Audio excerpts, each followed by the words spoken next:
या व्हिडिओला लाईक करा, शेअर करा, सबस्क्राइब करा आणि बेल आयकॉनला प्रेस करा। मित्रांनो, आपल्या सर्वांचं पुनश्च एकदा स्वागत आहे कॉम्पिटिटिव्ह एक्झाम हब या आपल्या यूट्यूब चॅनलवर। या व्हिडिओच्या माध्यमातून आपण जाणून घेणार आहोत EWS प्रमाणपत्र नेमकं काढायचं कसं।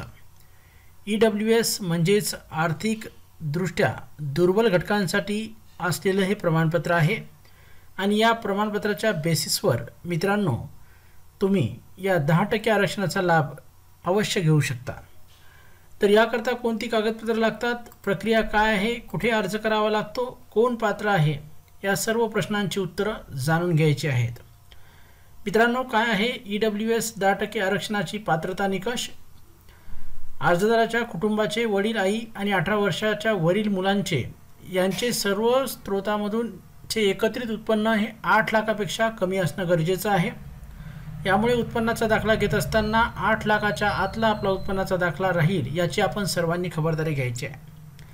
आरक्षणाचा लाभ घेण्यासाठी ती व्यक्ती किंवा त्याचे कुटुंबातील सदस्य हे 13 ऑक्टोबर 1967 रोजी किंवा त्या आधीचे महाराष्ट्राचे रहिवासी असणं गरजेचं आहे। इतर कुठल्याही प्रवर्गाअंतर्गत जसे की SC ST OBC आणि SC BC या अंतर्गत जर तुम्ही येत असाल तर तुम्ही EWS आरक्षणाचा लाभ घेऊ शकत नाही, यासाठी पात्र नाही। कोणत्याही एकाच आरक्षणाचा तुम्हाला लाभ घेता येतो। यानंतर कोणासाठी आहे हे EWS 10% आरक्षण? केंद्र सरकार आणि महाराष्ट्र राज्य सरकारचे आर्थिकदृष्ट्या दुर्बल असणाऱ्या सवर्ण लाभार्थ्यांसाठी इकॉनॉमिकली वीकर सेक्शनसाठी 10% आरक्षण घोषित केलेलं आहे आणि या निर्णयानुसार आर्थिकदृष्ट्या दुर्बल असणाऱ्या घटकांना सरकारी नोकरी तसेच शिक्षण क्षेत्रात 10% आरक्षण मिळणार आहे आणि तसं मिळत सुद्धा आहे। याचा लाभ तुम्ही सरकारी नोकरी मिळवण्यासाठी घेऊ शकता, शैक्षणिक प्रवेशासाठी घेऊ शकता आणि इतर शासकीय योजनांसाठी सुद्धा घेऊ शकता।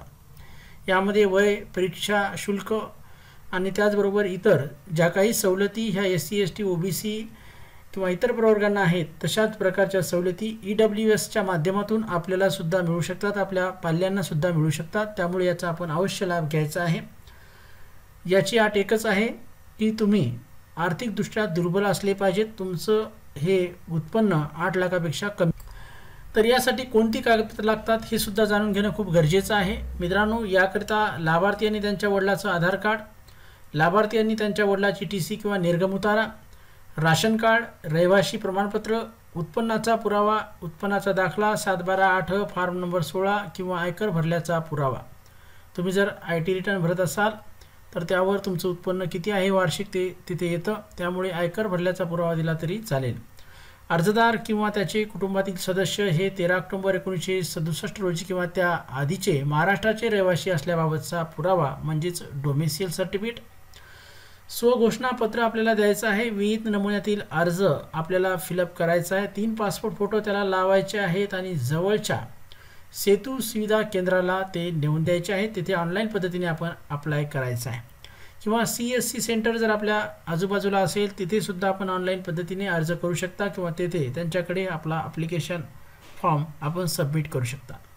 एकदा अर्ज केल्याच्या नंतर 15 दिवसाच्या आत तुम्हाला हे EWSचं प्रमाणपत्र मिळतं आणि मित्रांनो, या सर्व योजनांचा लाभ तुम्ही या प्रमाणपत्राच्या माध्यमातून घेऊ शकता।